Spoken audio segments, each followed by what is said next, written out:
Cuba deal कर ले इससे पहले कि बहुत देर हो जाए। अमेरिकी सदर डोनाल्ड ट्रंप ने क्यूबा को खुली धमकी दे दी। ट्रंप ने अपने social media platform truth social पर लिखा कि क्यूबा को चाहिए कि अमेरिका से मुआहदा कर ले, वरना पैसा और तेल दोनों रोक देंगे। अगर हवाना में बर वक्त फैसला ना किया तो उसे संगीन नताइज का सामना करना पड़ेगा, क्योंकि वक्त तेजी से निकलता जा रहा है।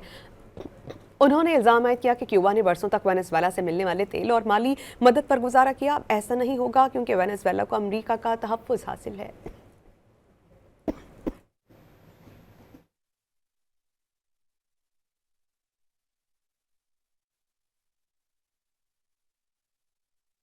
क्यूबा डील कर ले इससे पहले कि बहुत देर हो जाए। अमेरिकी सदर डोनाल्ड ट्रंप ने क्यूबा को खुली धमकी दे दी। ट्रंप ने अपने social media platform truth social पर लिखा कि क्यूबा को चाहिए कि अमेरिका से मुआहदा कर ले, वरना पैसा और तेल दोनों रोक देंगे। अगर हवाना में बर वक्त फैसला ना किया तो उसे संगीन नताइज का सामना करना पड़ेगा, क्योंकि वक्त तेजी से निकलता जा रहा है।